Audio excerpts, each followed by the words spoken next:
Olá, turma, tudo bem com vocês? Estou disponibilizando esse material para vocês como forma de auxiliar durante essa época que nós nos encontramos de quarentena, que ele sirva para o entendimento de vocês em relação ao conteúdo que está disponibilizado no livro. Em relação ao primeiro capítulo, estou liberando para vocês essa aula e virá em sequência mais uma para fundamentar bem o que está sendo explicado no primeiro capítulo do livro. Em relação à temática, nós vamos trabalhar com biodiversidade. Nessa primeira aula, vou trazer um pouco do conceito e a classificação, o que vem a ser a biodiversidade, o que vem a ser essa classificação de seres vivos, uma ideia de como foi essa evolução bem superficial. Então, aproveitem bastante a aula e qualquer dúvida não se restringam em perguntar, podem mandar. Então, em relação à biodiversidade, nós temos desde a menor classificação até a maior. Observem que no maior espectro nós temos o nosso planeta, né? Planeta Terra, e no menor espectro temos o átomo. Nós temos essa necessidade de organização. Desde o menor, que vem a ser o átomo ele se agrupa e forma moléculas.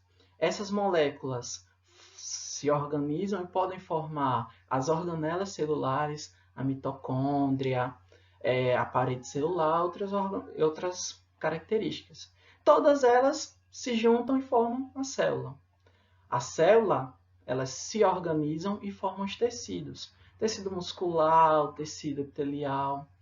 A organização de diferentes tecidos formam os órgãos, seja o coração, o cérebro, a própria pele.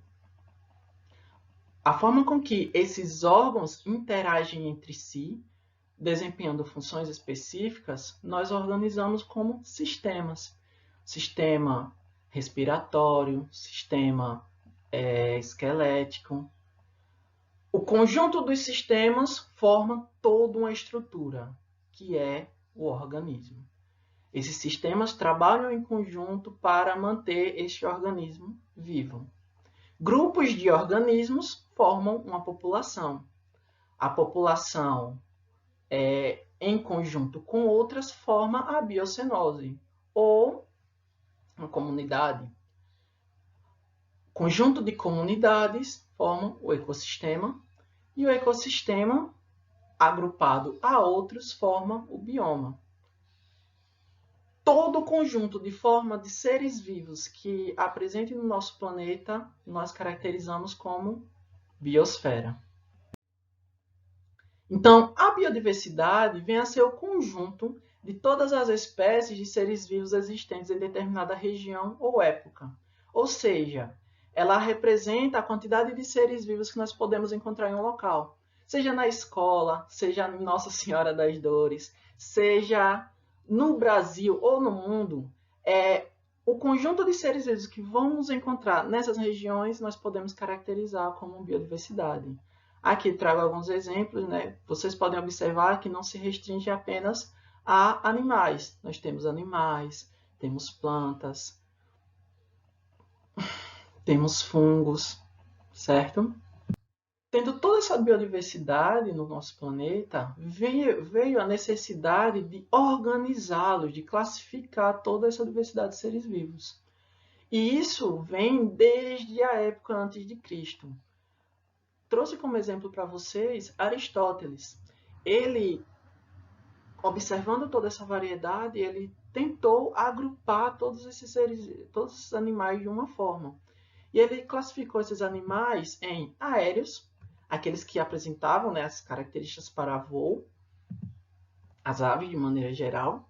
Também o morcego entrou nesse grupo. Os terrestres, então aqueles que viviam em terra, e os aquáticos, que viviam na água. Opa, esse não é um exemplo de aquático. Aqui sim. Então, os peixes, de maneira geral, eles foram agrupados nesse critério.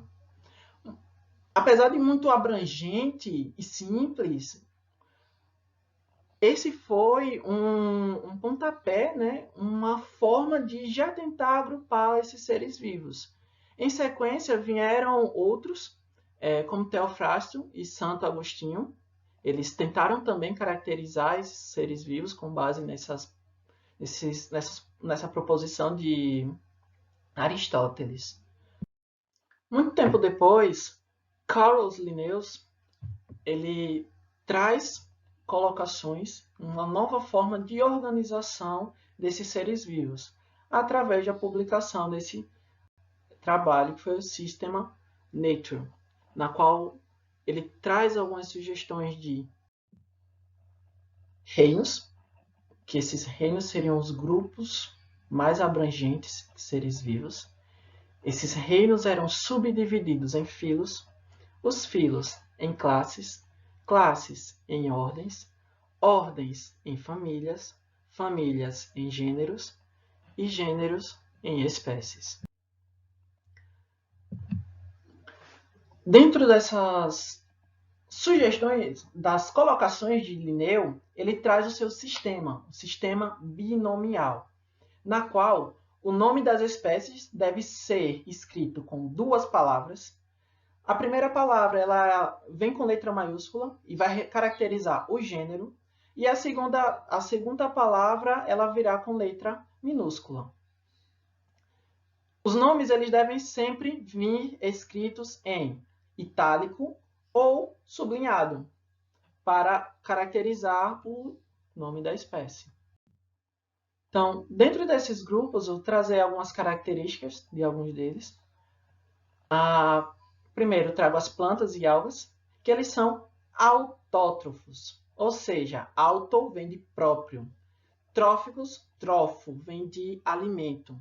Então, são seres vivos que são capazes de produzir seu próprio alimento.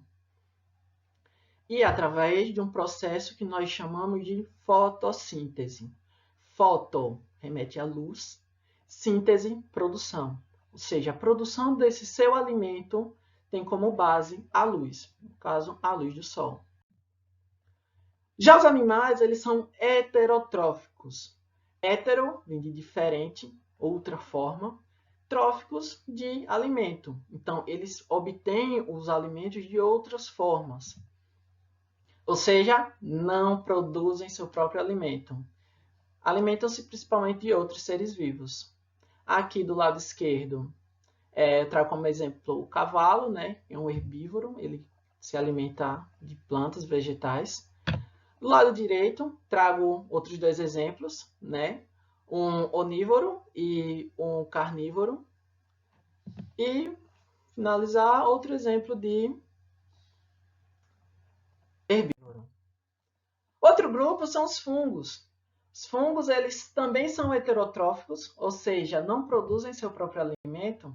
No entanto, a forma de obtenção de alimento deles é através de decomposição.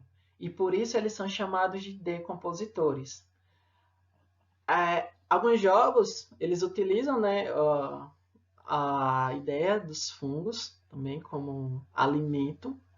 Só que, tanto desse lado esquerdo quanto desse direito, se vocês comerem, vocês vão se dar mal, porque eles são venenosos.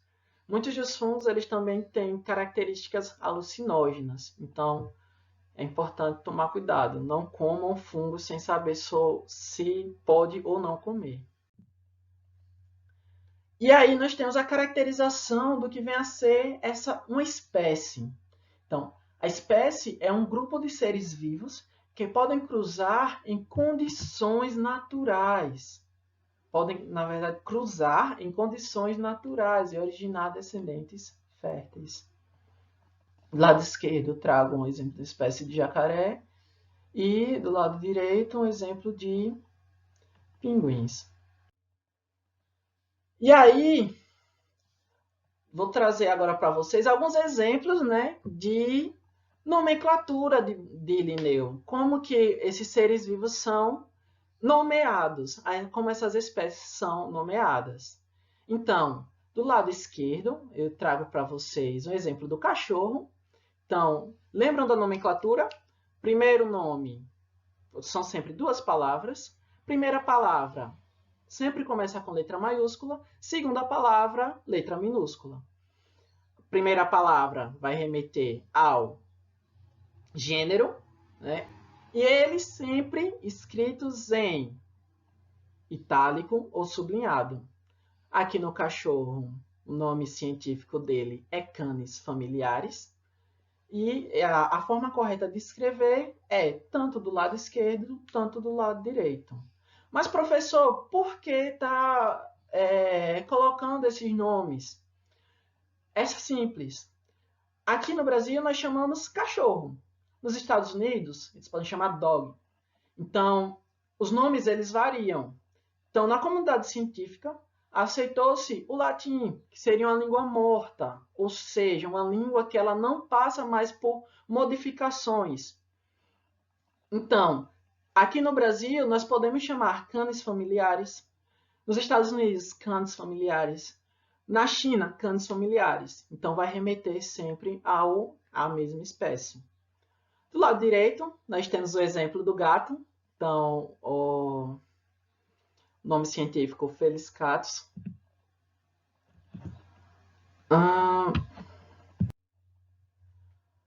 Lembre-se, isso se aplica tanto a animais, quanto plantas, quanto bactérias, quanto as formas de seres vivos. Do lado esquerdo, trago como exemplo a mandioca, a Maniotes colenta. Do lado direito, Zea mais, que seria o nome, que é o nome científico do milho. Mas observem que o nome do milho está escrito errado, está organizado de forma errada. Tem a primeira palavra com letra maiúscula, ok, a segunda com letra minúscula, ok, mas ela não está nem em itálico, nem em sublinhado. O nome correto deve ser escrito assim, Zea mais. Então, essa forma está errada, essa está certa. Professor, e quando eu for escrever e eu não sei escrever em itálico, o que é que eu faço? Simples. Escreve o nome científico e coloca sublinhado. Sempre, sempre, sempre. Fica bem mais fácil. Aqui, outros exemplos, né? A galinha, galos, galos. O cavalo, ecus cábalos. Vamos lá. O feijão, fazê-los vulgares. Fazê-los vulgares. Então, letra maiúscula, letra minúscula, duas palavras, sublinhado ou itálico.